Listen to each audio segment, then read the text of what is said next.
Are you looking for a hiking challenge? In this video, I'm going to tell you what it felt like to climb Corsica's highest mountain, how I prepared, and whether you should add it to your bucket list too. So let's get into it. By the way, can you see this t-shirt?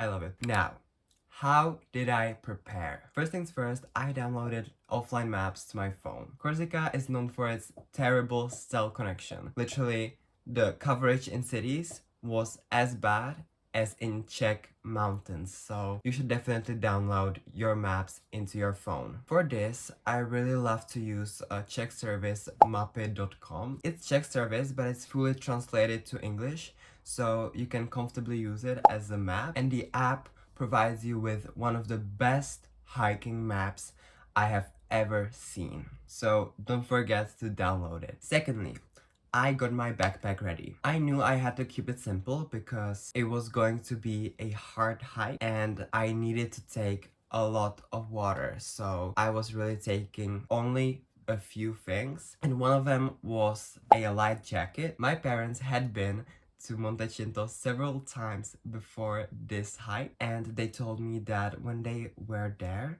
it was insanely windy. So just in case, I took a light jacket, but in my case, it was just hot and sunny. But if you go there, it can be windy, so just let's take the jacket. Secondly, I advise you to take first aid kit. As I said, Corsica is known for its bad cell connection, and there is a high chance that if anything bad happened during the hike, you won't be able to call for help. So just take that first aid kit just in case. And if you don't know first aid, maybe you should watch some videos before going on the hike, because Corsica is very dangerous when it comes to not being able to reach out for help. Thirdly, you should definitely include a cap in your taking with me list, because it gets really hot and sunny during the whole hike, so you should definitely protect yourself and skin.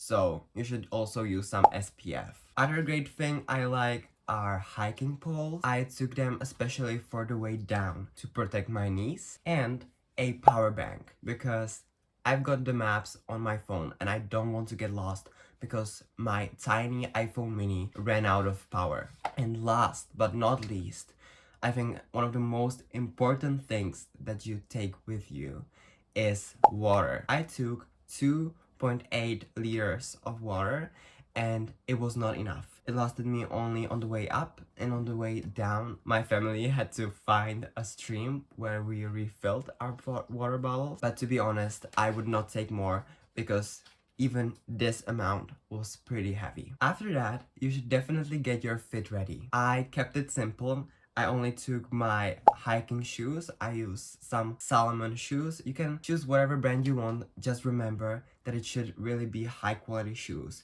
The terrain is extremely difficult and the shoes should be higher than your ankles. When it comes to clothes, I use Decathlon hiking t-shirt and Decathlon hiking shorts. They're great.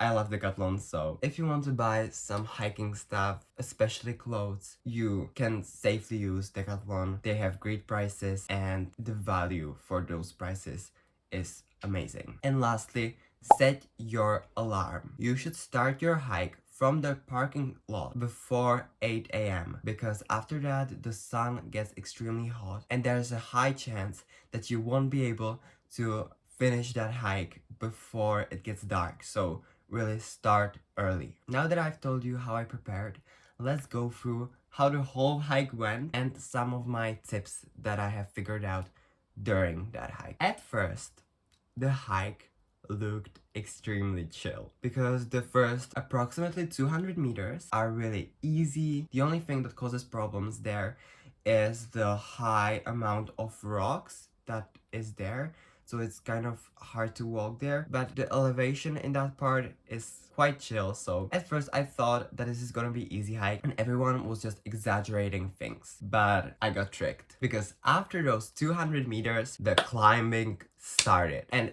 if I'm saying climbing, I really mean climbing. Like, I'm a climber, I know what climbing is, and this was climbing. We were literally climbing on those rocks. Like, if this was in Austria, they would have called it Via Ferrata, and they would have put there the iron rod because it was actually dangerous. We were climbing and there were holes where you could literally fall and kill yourself. So it was definitely not a very comfortable hike. And when the climbing stopped, it did not get better because the free climbing part was replaced by huge block fields. So if you stepped on some wrong place, you were in the risk of just falling down somewhere where no one could reach you. Like this, we go to some sort of pre-summit. It was some flat place like 500 meters before the top, and it was quite chill, and we honestly wanted to stay there, but we just knew we had to continue because we were this close. But this close was actually this close, because this was, in my opinion, the most frustrating part of the whole hike, because you are not just walking 500 meters like this or like this.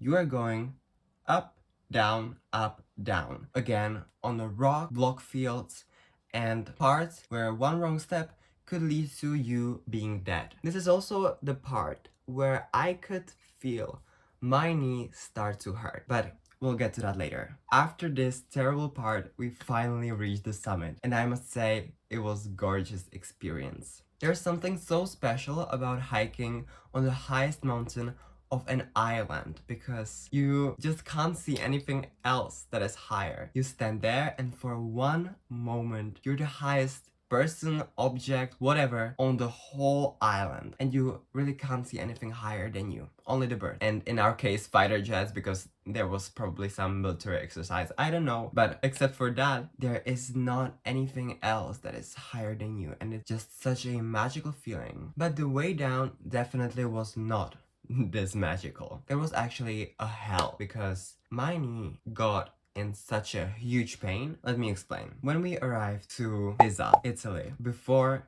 taking the ferry to Corsica, we just walked around the city, and I think it was because I was sitting in the car for the past 12 hours. It really was not used to moving, and so my knee pain got back. And it stuck with me for like few days, and the second day we were on Corsica, it got away. So I was like, okay, I can go to Monte Cinto. I really wished to go up there, so maybe I was a bit convincing myself that it was okay. I don't know, but I really thought it was healed, but apparently not. And when we started going down, the pain started to get back, and when we reached the pre-summit again on the way down, it was full on hell. I was not almost able to move the knee, so I was walking really slow, really carefully, and also really painfully. So everyone was waiting for me, and at one point I really thought that I would just have to call some help and that a helicopter is gonna have to take me down, because I really was not doing well, and the knee was not doing well, and the pills against pain were not helping. Any other medicine was also not helping, so I was kind of hopeless. But at that point I was just so grateful for the poles that I was dragging with me all the way up, because finally I could use their full potential. If there is one thing that I wouldn't put out of my backpack, it's the poles, because they helped me so much during the way down that it literally, I think, made a difference between me going down in 9 hours and me going down in like 14. I don't know if I could even make it down if I didn't have them. But this was not the only fail that we ran into on the way down. On the top, we ran out of water, which was highly unpleasant given to the fact that on the way up the last 500 meters, there were no springs. So I got kind of thirsty, but luckily my dad had thought about this earlier, and he actually found a spring on the way up that he knew we could reach on the way down. So while I was slowly going down on the normal way, the rest of my family took all the water bottles, refilled them, and I could finally have a drink. And let me tell you, the mountain water was so good. Like, I could drink it all day. Maybe it was also because I was extremely thirsty.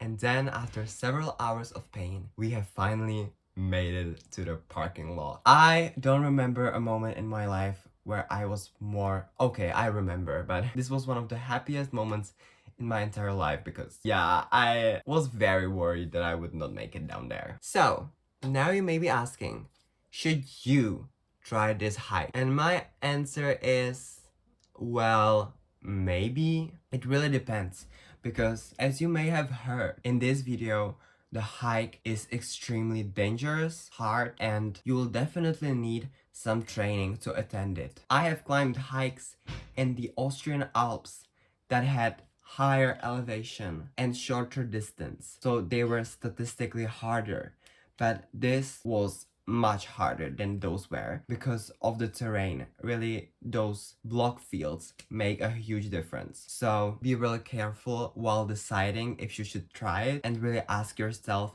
if you have enough experience and if you are trained enough. But if you are, it's a great experience that will stick with you. If you've watched this far, let me know by commenting this emoji and also liking this video and subscribing. And I'll see you next Monday.